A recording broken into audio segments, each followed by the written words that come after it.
Hey everybody, welcome to Kimmel's Irish Pub. Time for another movie review. Tonight's movie, Lamborghini, the man behind a legend. So it's a story of the founder of Lamborghini. First name for Lucio, I think. I don't know. Frank Grillo, I assume, plays our founder of Lamborghini. Maria Sorvino is in it. Gabrielle Bryan is also in it. You might know him from The Unusual Suspects. Anyway, it is an hour and 37 minutes long. It is 5.2 on IMDb, but only 971 people rated it so far. I'm kind of interested. I'm excited. Let's see what it's about. I'll get into it, find out what it's about, give you a better idea, let you know what I think. Stick around. I'll be back. Hey everybody, I want to do a quick check-in here. We're watching Lamborghini, the man behind the legend. We're at the 56-minute, 7-second mark. Over halfway. Sorry, I forgot to check in. It just transitioned, pretty much just transitioned. The beginning part is really, so when Ferruccio comes back from the war. I think he was in World War II. I know it was right after World War II, but he was a soldier and he comes back to his family's farm, and he comes up with the idea to build a better tractor, right? And because, and this is the part I love, you know, he was a soldier, he was a mechanic in the war, and a very good one, and comes up with different ideas on how to make things better, and that's his first idea, is to create this tractor. So it's like the origin story, and, you know, how does he make it all happen? You know, because obviously he eventually makes sports cars, but this shows, you know, what happens. He comes back to his father's farm, and the father wants him to inherit the farm, of course, and he doesn't. He wants to go make this tractor, and, you know, everything that goes along with, like, building your own company, in a sense. So I really enjoyed the first part of this movie. You know, it's like, I think they, maybe it was chapter 1, I think they just went into chapter 2, and that's when Frank Grillo comes in. So Frank Grillo wasn't in the first part, it was a younger version of the Lamborghini. And, you know, I always think, like, when I see people, just even in real life, like, I think to myself, like, how did you get to where you are, right?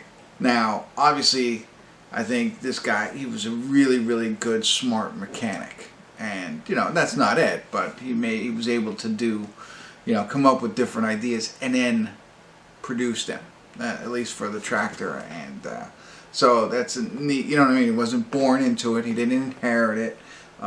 He didn't luck into it or something like that. He really came up with an idea, and him and his partner were smart enough to make it happen, and then, you know, that's the leaping off point. So now we're going into chapter 2, where you know, we're starting to see him interact with the owner of Ferrari at the time. So, you know, but it's cool, it's interesting to see, and I really liked the character initially. I don't think the kid looks like Frank Grillo, but that's okay. I think he was a very interesting character, because I liked him. You know, he was a one-woman man, loved his wife, but really was passionate about what he had going on and stuff like that. Obviously trying to build a tractor. So, you know, a lot of times they show these characters as, you know, whatever. You'll see. I don't want to keep going down this rabbit hole because we got a whole another half of the movie to watch. So stick around. I'll be back.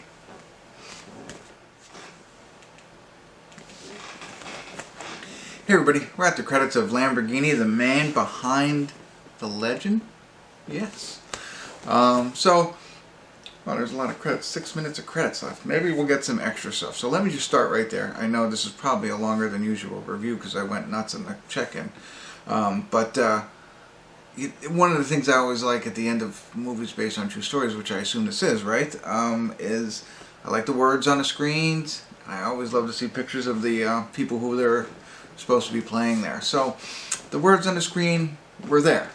Little letdown on what they shared with us. I wanted a little bit more. I want a little bit more about Fuccini, you know, and that kind of stuff. Got nothing there. And maybe we're supposed to know that. Maybe this is, you know, but I went into this not knowing anything. Like, honestly, I didn't even know when Lamborghini started. For me, I thought it was like in the 70s or 80s, and it's more like in the 60s. 64 was when it was presented at the car show, right? So, anyway, otherwise, though, I mean, I still thought it was a really good story. It hooked me in the beginning, as I had mentioned. I liked the characters. I liked him. I liked his buddy. I liked his wife. I liked what they were presenting there.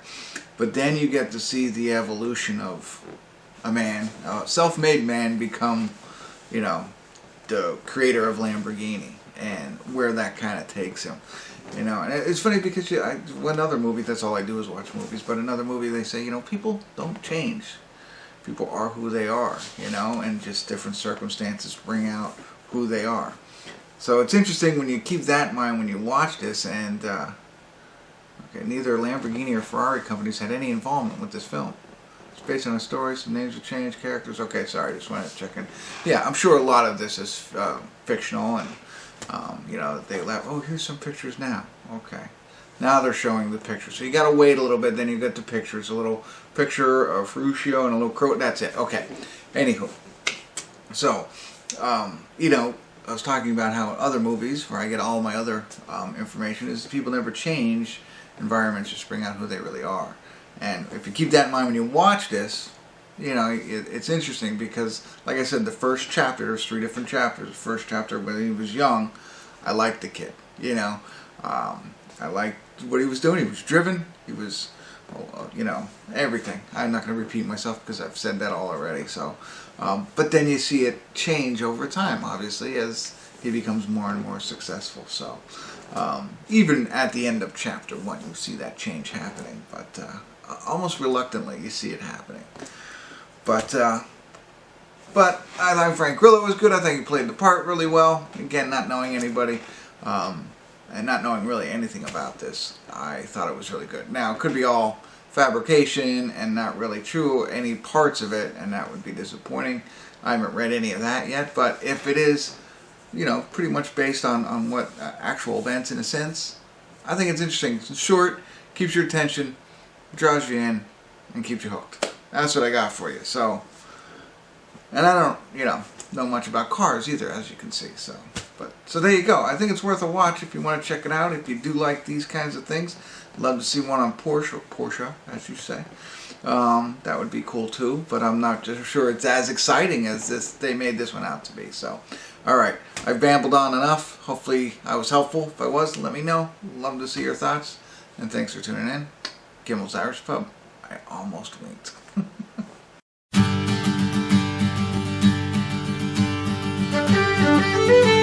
Thank you.